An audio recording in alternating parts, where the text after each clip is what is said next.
Yeah, welcome once again.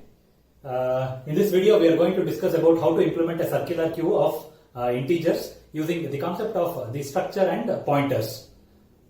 In my previous video, we have discussed about how to implement a circular queue using the concept of global variables.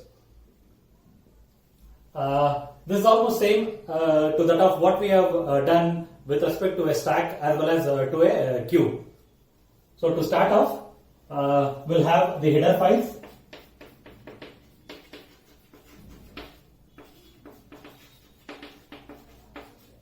We'll write a structure definition. Before writing a structure definition, let us write a macro to denote the size of the circular queue.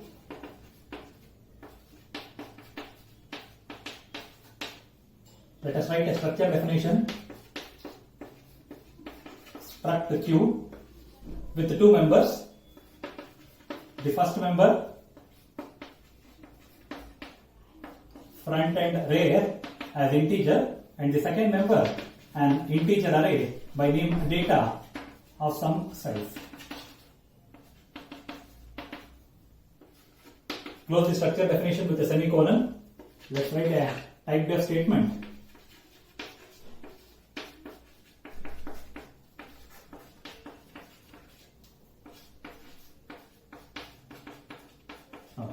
This is almost same to that of a queue. In case of a queue, I had my keyword as capital Q. Now I am using a keyword CQ, which stands for a circular queue. This is about the header file and the structure definition. Now coming to the insertion operation.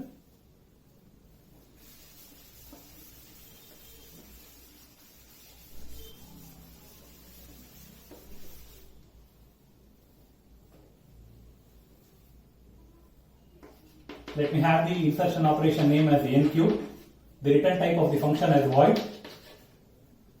The argument to this particular function is a pointer variable of the data type CQ, and the second argument is the item to be inserted. As we have discussed in the previous video, that if the circular queue, if the queue is full, we can't perform the insertion operation. Let me have one instance to denote queue as full. Assume that the size of the queue is 5 and I have inserted 5 elements. I have not performed any such deletion operation. I will assume one more instance. Assume that I have performed 3 deletion operations. So the left out element are 40 and 50. So this will be my front end.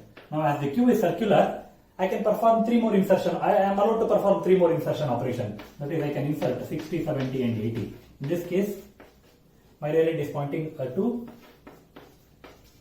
the third element. Now this is the instance wherein my circular queue is full. Now if this is my state, I can't perform the insertion operation. So let us write if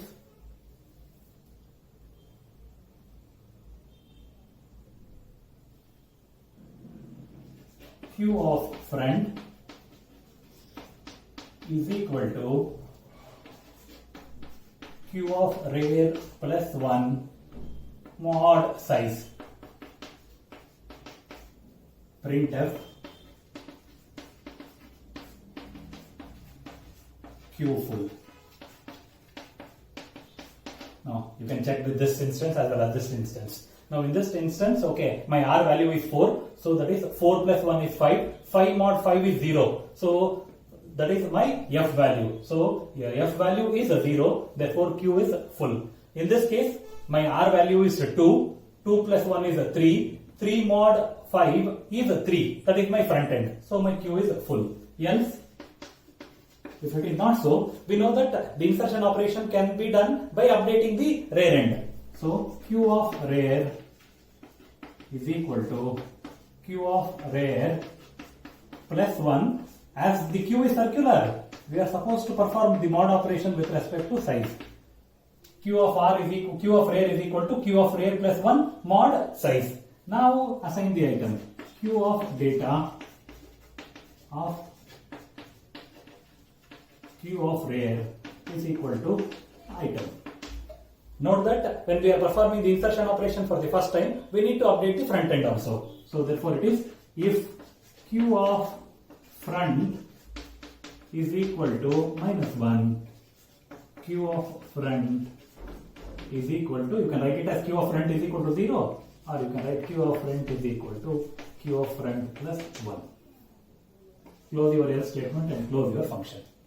So this is about the insertion operation. Now coming to the deletion operation.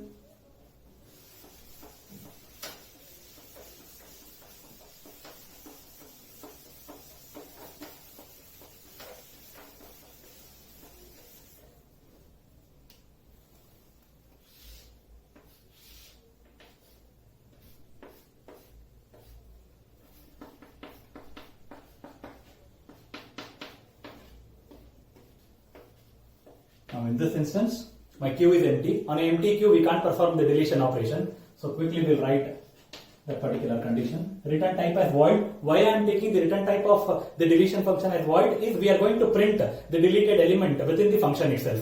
So function name dq, argument is a reference or a pointer of the data type CQ. I write this condition if front end, that is if q of front is equal to minus 1, printf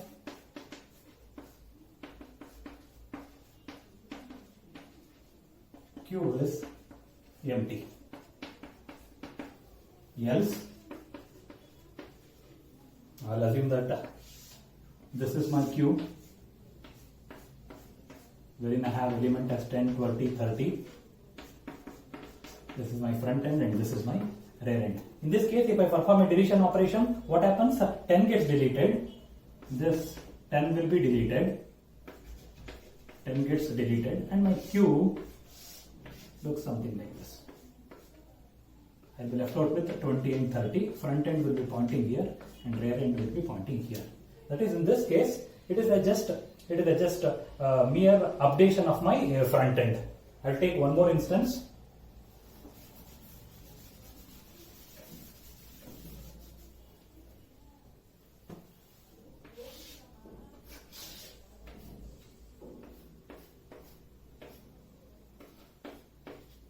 Now assume that initially there were 5 elements in my queue and have deleted the first 3 elements. I am left out with 40, 50, and then I have performed the insertion operation 2 more times. So I have inserted 2 more elements, 60 and 70. In this case, this will be my rear end and this is my front end. Now in this case, if I perform a deletion operation, 40 gets deleted, and the front end will be updated. As in this case. Now on this particular queue, if I perform a deletion operation, 50 will be deleted. 50 gets deleted, and what happens to front end? Front end will be pointing here.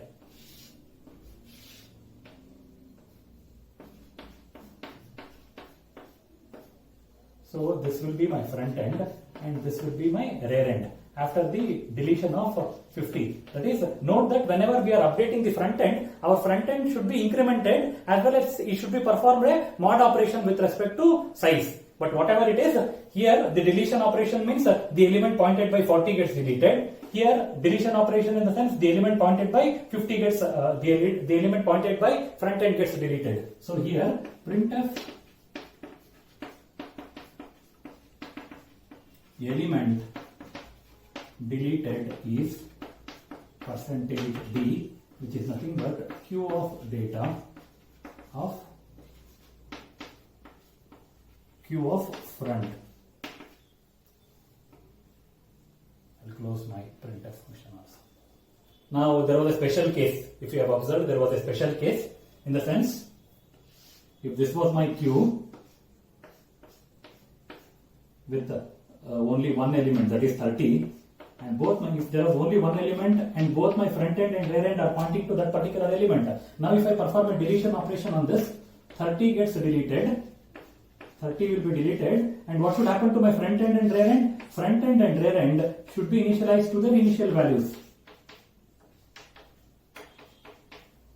So here just write the condition. If front is equal, so no, it's not, it's just a variable. Remember, sorry, if q of friend is equal to q of rare, q of friend is equal to -1 and q of rare is equal to -1. Else, update the front end. Else, q of friend is equal to q of friend plus 1 mod size. Close your else statement and close your function. Hope this should be clear. This is about the deletion operation on a circular queue. If you see, it is almost similar to that of what we have written to an DQ operation in case of an ordinary queue. The only difference is this point. Okay, this point. Q of friend is equal to Q of friend plus 1 mod size. As the queue is circular, once it reaches the end of the queue, I should come back to the beginning of the queue. So it is, we are supposed to perform a mod operation with respect to size. Now coming to the deletion operation, coming to the display operation.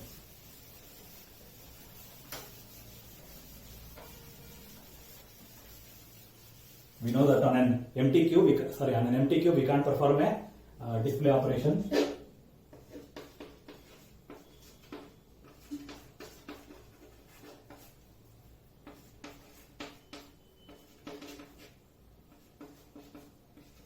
Now I'm declaring q as a non-pointer. I write the condition. If q dot friend is equal to -1, printf q is empty. Else printf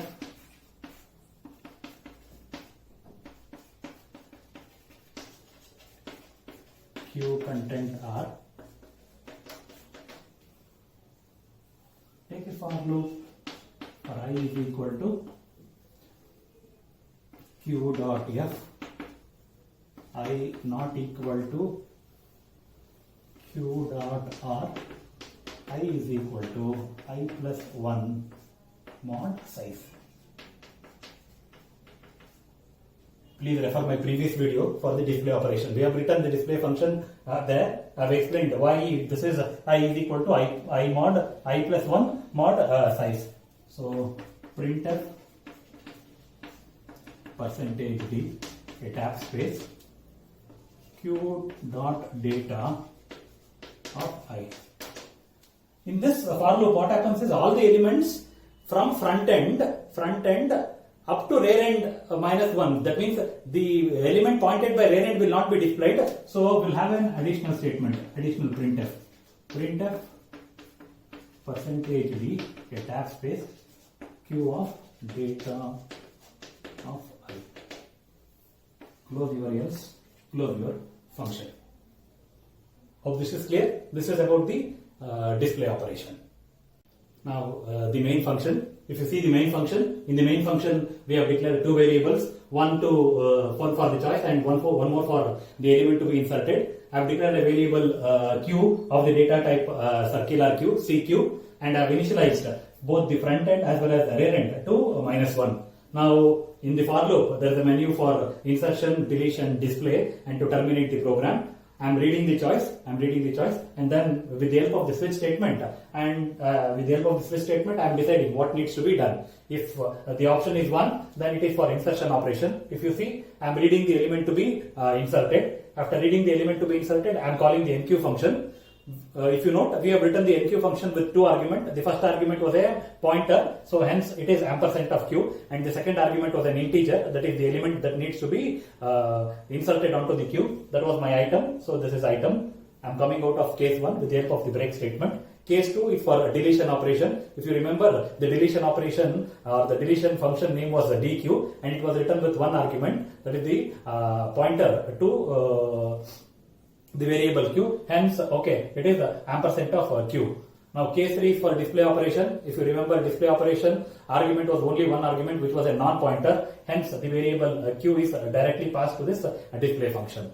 Maybe apart from 1, 2 and 3, okay, if you press by mistake, if you press 4, 5, 6, it is going to terminate your program. That's what I have done. Default exit of 0. The first clause is for the switch statement. The second clause is for the for loop. And I am having return 0 as the return type of main function is integer. So I am having return 0 and then I am closing my main function.